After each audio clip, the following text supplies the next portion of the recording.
ខ្ញីដែលជាមើមរុក្ខជាតិមួយប្រភេទមានតម្លៃមហាសាលក្នុងផ្នែកឱសថបុរាណនិងទំនើបវាត្រូវបានគេប្រើប្រាស់រាប់ពាន់ឆ្នាំមកហើយសម្រាប់ព្យាបាលនិងសម្រាលរោគសញ្ញាផ្សេងៗ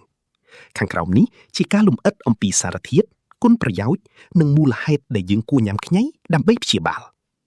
មើមខ្ញី 1. សារធាតុសកម្មសំខាន់ៗដែលមានក្នុងខ្ញីខ្ញីមិនត្រឹមតែមានវីតាមីននិងសារធាតុរ៉ែធម្មតាប៉ុណ្ណោះទេប៉ុន្តែវាផ្ទុកនូវសារធាតុជីវសកម្ម bioactive compounds ដ៏មានឥទ្ធិពល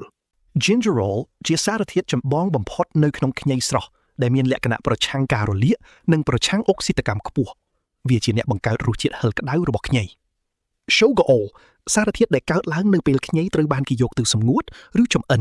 ដែលមានប្រសិទ្ធភាពខ្ពស់ក្នុងការការពារកោសិកាខួរក្បាលវីតាមីននិងជាតិរ៉ែ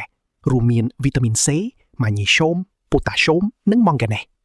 2. គុណប្រយោជន៍និងការជួយព្យាបាលជំងឺព្យាបាលបញ្ហាក្រពះនិងប្រព័ន្ធរំលាយអាហារខ្ញីជួយជំរុញការផលិតទឹកប្រមាត់និងអង់ស៊ីមដែលជួយឲ្យការរំលាយអាហារបានលឿនកាត់បន្ថយអាការៈហើមពោះភើនិងទល់ខ្យល់បំបត្តិអាការៈចង្អោននិងក្អួត nausea វាមានប្រសិទ្ធភាពខ្ពស់សម្រាប់ស្ត្រីមានផ្ទៃពោះចាញ់កូនអ្នកជំងឺដែលធ្វើគីមីព្យាបាល chemotherapy ឬអ្នកដែលពុលឡានពុលរលកសមុទ្រព្យាបាលនិងសម្រាលរោគសញ្ញាផ្ដាសាយនិងក្អកតែខ្ញីក្តៅៗជួយធ្វើឲ្យផ្លូវដង្ហើមកក់ក្តៅរំលាយស្លេសបំបត្តិការឈឺកនិងសម្លាប់មេរោគបាក់តេរីមួយចំនួនក្នុងបំពង់ក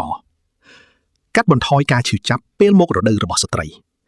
ការញ៉ាំទឹកខ្ញីក្តៅៗនៅដើមវគ្គរដូវអាចជួយកាត់បន្ថយការកន្ត្រាក់ស្បូននិងសម្រាលការឈឺចាប់បានយ៉ាងច្រើន